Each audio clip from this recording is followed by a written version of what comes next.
नमस्कार मंडळी, पुन्हा एकदा आपल्या नवीन एका व्हिडिओमध्ये तुम्हा सगळ्यांचं खूप खूप मनापासून स्वागत करते। तर पहा, आज तुम्ही थंबनेलला पाहिलं अगदी बरोबर आहे। आज आपण उकळत्या दुधामध्ये पोहे मिक्स करून 1200 रुपये किलोवाली जी महागडी रेसिपी मार्केटमध्ये भेटते ती आज घरच्याच साहित्यांमध्ये आपण झटपट तयार करतोय। कोणत्याही प्रकारचा जास्तीचं साहित्य लागत नाही, सर्व जिन्नस आपल्या घरातलेच आहेत। अगदी ही रेसिपी तुम्ही पाहुणे मंडळींसाठी बनवू शकता किंवा मधल्या वेळेत आपल्याला कधी ना कधी काहीसं गोडाचं खावंसं वाटतं तर त्यावेळी तुम्ही बनवू शकता किंवा घरात हे पद्धतीने बनवून ही पौष्टिक रेसिपी ठेवली की मुलंसुद्धा अगदी आवडीनं खातात। अगदी जे आपले प्रौढ व्यक्ती असतात त्यासुद्धा अगदी सहज खाऊ शकतात। तोंडात विरघळणारी ही आज रेसिपी आपण इथे बनवतोय। अगदी बनवायला नवीन आहे, खाणारे सुद्धा अगदी आवडीनं खाऊ शकतात आणि साखरेचा बिलकुल वापर न करता ही रेसिपी तयार करतोय। चला तर वेळ न करता रेसिपीला सुरुवात करूयात। रेसिपी संपूर्ण पहा, नक्कीच तुम्हाला आवडेल।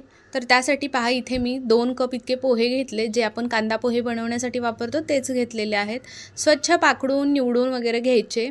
त्याच्यानंतर पहा, सर्व काही झाल्यानंतर निवडून पाकडून इथे आपल्याला कढई गॅसवरती ठेवून घ्यायची आहे। पाहू शकतात कढई गरम झाली की लगेच आपल्याला त्याच्यामध्ये हे पोहे घालून घ्यायचे आहेत।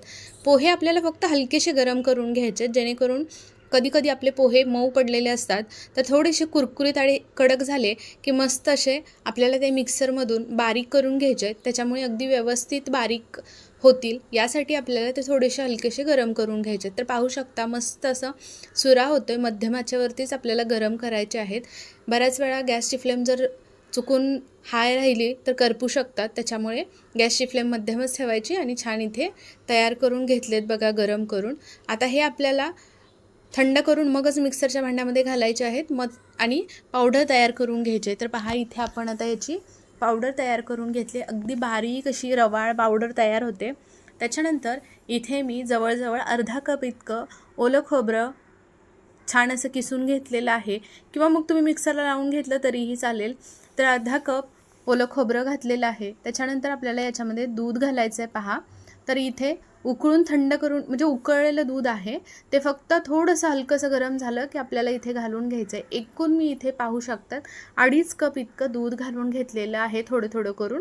तर आता दूध घातल्यानंतर पहा, इथे मी काय करते, अगदी व्यवस्थित हे सर्व मिक्स करून घेते, जेणेकरून याच्यामध्ये गाठी गुठळ्या बिलकुल राहणार नाहीत।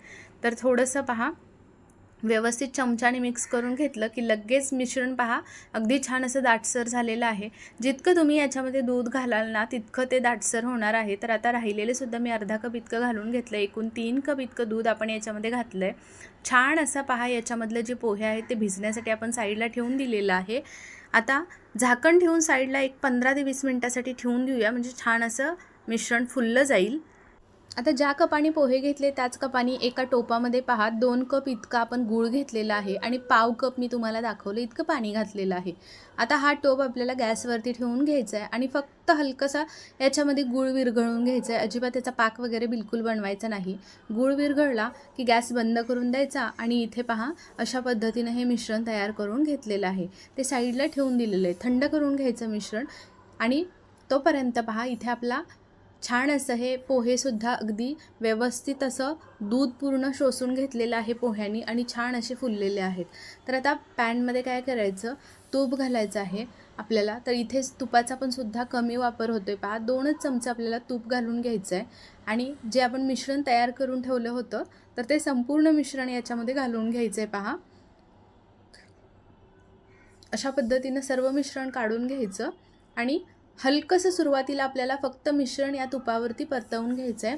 छान अगदी व्यवस्थित भाजून घ्यायचं, जेणेकरून हे अगदी याचा जे काही थोडंसं पोहेचं जे कच्चापणा वगैरे रवाळपणा असेल तर तो सुद्धा याच्याबरोबर कमी होईल। तुपाबरोबर छान असं मस्त भाजून घेतलं की अगदी छान असं मिश्रण तयार होतं आणि सुगंधसुद्धा खूप मस्त सुटलेला आहे पहा। या पद्धतीनं तूप जर तुम्हाला वापरायचं असेल तर अजून थोडं जास्त वापरलं तरीही चालेल, पण कमीत कमी तुपाचा वापर करून आज मस्त बनवतोय बघा। लास्टला तुम्हाला माहिती पडेलच, खूप मस्त अगदी कमी तुपाचा वापर करून सुद्धा ही रेसिपी मस्त तयार होते आणि खायलासुद्धा तितकीच भारी लागते। तर गॅसची फ्लेम इथे आपल्याला मध्यमच ठेवायची आहे पहा। एक 3 ते 4 मिनटं सुरुवातीला असंच तुपावरती हे मिश्रण परतवून घ्यायचं। त्याच्यानंतर जे आपण गुळाचं मिश्रण बनवून घेतलं होतं ते गुळाचं मिश्रण याच्यावरती घालून घ्यायचं आहे. याच्यावरती घालत असताना आपल्याला इथे गाळणीचाच वापर करायचा आहे पहा, आणि त्याच्यानेच आपल्याला हे गाळून घ्यायचं आहे मिश्रण. बऱ्याच वेळा काय होतं, खडे वगैरे असतात, रेती वगैरे असते, तर त्याच्यामुळे आपल्याला याच्यामध्ये गाळूनच घालायचं आहे, म्हणजे अगदी व्यवस्थित आपलं मिश्रण तयार होतं. बिलकुल याच्यामध्ये खडे वगैरे, कुठेही रेती वगैरे लागत नाही खाताना. आता पहा, इथे याच्या सर्व गाठी गुठळ्या मोडून घ्यायच्यात आणि हे सर्व जे गुळाचं मिश्रण होतं या पिठामध्ये व्यवस्थित मिक्स करून घ्यायचं आहे. इथे व्हिडिओत दाखवते या पद्धतीनं. याचं काय होतं की गॅसची फ्लेम आपण मध्यम ठेवू किंवा मग हाय ठेवू, ते जे आपले शिंतोडे आहेत ना, जसं जसं पीठ हे शिजल ना व्यवस्थित तसं आहे ना, शिंतोडे सर्व अंगावरती वगैरे असे उडायला लागतात. तर त्यावेळी काय करायचं, गॅसची फ्लेम आपल्याला इथे जेव्हा मिक्स करत असतो त्यावेळी लोच ठेवायची आहे पहा. असं करून एक 7 ते 8 मिनटं लागतात हे सर्व छान असं पीठ तयार व्हायला. छान मस्त इथे दाटसर पीठ तयार करून घ्यायचं आहे, पाहू शकतात. अजिबात याच्यामध्ये जर उडतच असेल अंगावरती तर लास्टला काय करायचं, गॅसची फ्लेम आपल्याला मध्यम करायची आहे आणि याच्यातलं पूर्ण दूध आटवून घ्यायचं वगैरे, आणि गुळवणीसुद्धा पूर्ण, ती गुळाचं जे मिश्रण होतं ते पूर्ण आटवून घ्यायचं आहे. त्यासाठी वरतून झाकण ठेवायचं आणि मग मध्यम आचेवर ठेवायचं. अजिबात तुमचं मिश्रण खाली तळाला चिटकत वगैरे नाही, त्यासाठी फ्राईंग पॅनच वापरायचा, म्हणजे अजिबात चिटकत नाही. नॉनस्टिकचाच असावा तो सुद्धा. तर पहा, इथे अजिबात मिश्रण वगैरे चिकटलं नाही आणि एक 7 ते 8 मिनटं जसं मी तुम्हाला सांगितलं त्या पद्धतीने याच्यावरती झाकण ठेवून मस्त असं हे मिश्रण तयार करून घेतलं आहे. पहा, छान असं दाटसर मिश्रण झालं आहे. आता हे चेक कसं करायचं की हे आपलं मिश्रण तयार झालेलं आहे, सेट झालेलं आहे पुढची प्रोसेस करण्यासाठी. तर पहा, इथे अगदी थोडंसं चमचावरती मिश्रण घ्यायचं आणि छान असं गोळा वळून बघायचा. पाहू शकता, गोळा अजिबात हाताला कुठेही चिटकत नाही, अगदी व्यवस्थित हे गोळा तयार होतो आणि मस्त असं मिश्रण तयार झालं आहे. जवळूनसुद्धा दाखवते पहा. त्यावेळी काय करायचं, लास्टला गॅसची फ्लेम आपली खाली चालूच आहे, पण याच्यामध्ये वेलची पावडर घालायची आणि परत एक वेळा 1-2 मिनटं छान असं मिक्स करून घ्यायचं, म्हणजे अजून थोडंसं मिश्रण दाटसर होतं. तर पहा, अशा पद्धतीनं छान मिक्स करून दिलं की नंतर आपल्याला इथे गॅसची फ्लेम बंद करून द्यायची आहे आणि लगेचच पहा ताटाला तूप वगैरे लावून घ्यायचं. तर इथे तूप लावून घेते मी. व्यवस्थित सर्व बाजूनी तूप लावून घेतलं की थोडं थोडं मिश्रण काढून घ्यायचं आणि हे ताटामध्ये आपल्याला व्यवस्थित सेट करून घ्यायचं आहे. तर सेट करून घेत असताना तुम्ही स्पॅच्युलाच वापरा बऱ्यापैकी, नसेल तर मग थोडंसं तूप हाताला लावायचं आणि वरतून छान असं सेट करून घ्यायचं, कारण गरम असतं मिश्रण, त्यामुळे हाताला चटके वगैरे लागू शकतात. तर त्यासाठी आपल्याला हाताला तूप लावा किंवा मग अशा पद्धतीचा स्पॅच्युला वापरला तरीही चालू शकतं.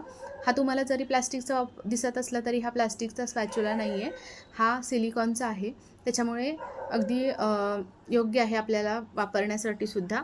तर अशा पद्धतीनं पहा, एक अर्ध्या तासासाठी आपल्याला हे मिश्रण छान असं म्हणजे रूम टेम्परेचरवरतीच आपल्याला सेट करून घ्यायचं आहे आणि त्याच्यानंतर या पद्धतीने पहा, अगदी व्यवस्थित मिश्रण सेट झालं की त्याच्या तुम्हाला जशा आकारामध्ये आवडतील तशा आकारामध्ये तुम्ही याचे काप करून घेऊ शकता, वड्या कट करू शकता.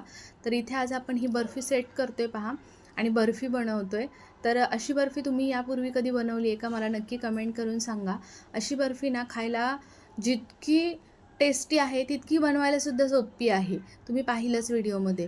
जास्तीचा काही लोड वगैरे घ्यायची कारण फक्त थोडेसे पेशन्स ठेवायला लागतात आणि मस्त असं पीठ थोडंसं शिजेपर्यंत थांबायला लागतं, नाहीतर बाकीचं काहीच नाही. आपल्याला अगदी सहजही आपण वडी बनवू शकतो. अगदी मुलांना तर, लहान मुलांना खूप जास्त आवडते, अगदी प्रौढ व्यक्तीसुद्धा तोंडात टाकताच विरघळणारी ही बर्फी तयार होते. अशा पद्धतीने मी चौकोनी आकारामध्ये कट करून घेतले. तुम्हाला जर डायमंड आकारामध्ये करायचे असतील तरीसुद्धा तुम्ही करू शकतात. तर पहा, इथे आता मी थोडेसे ड्रायफ्रूट कट करून घेतलेत, काजू, बदाम, पिस्ता आणि थोडेशा गुलाबाच्या पाकळ्या घेतलेल्या आहेत, तर त्यासुद्धा वरतून लावून घेते. अशा पद्धतीने जर तुम्ही बनवलं, अगदी सणवार असेल किंवा कोणताही गोडाचा पदार्थ करायचा आहे, काहीतरी घरामध्ये प्रोग्राम आहे, त्यावेळीसुद्धा ही रेसिपी तुम्ही नक्की ट्राय करू शकता. सर्वांना इतकी जास्त आवडेल की नक्कीच तुमचं कौतुक इतरांजवळ केल्याशिवाय राहणार नाहीत, एवढी जबरदस्त लागते. तर त्यासाठी पहा, इथे तुम्हाला काय करायचं आहे, या पद्धतीने ही रेसिपी एकदा नक्की बनवून पहा आणि तुम्हाला कशी वाटली रेसिपी आजची, नंतर तुम्ही बनवल्यानंतर कशी झाली ते सुद्धा मला जरूर कमेंटमध्ये कळवत चला. अशा छान छान आणि साधे सोपे व्हिडिओज, रेसिपीज पाहण्यासाठी आपल्या यश & मॉम चॅनलला नक्की सबस्क्राईब करून घ्या. तर अगदी जवळूनसुद्धा दाखवते, नंतर तोडूनसुद्धा दाखवते पहा तुम्हाला एक. तर पहा, अगदी छान मिश्रण सेट झालेलं आहे. अगदी व्यवस्थित कट होते पहा. तोंडात टाकताच लगेच विरघळणारी ही बर्फी कुणाला आवडणार नाही सांगा. लहान मुलं असो किंवा अगदी जसं बोलले तसं प्रौढ व्यक्ती, सर्वजण आवडीनं खातात. त्यांना समजणारसुद्धा नाही की आपण हे पोह्यापासून बनवले. तर ही महागडी रेसिपी आपण घरीच कमीच साहित्यांमध्ये आणि अगदी पौष्टिक, स्वच्छतेची काळजी घेऊन मस्त अशी बनवली की खायलासुद्धा तितकीच भारी लागते आणि हेल्दीसुद्धा आहे. त्याच्यामुळे नक्की बनवून पहा.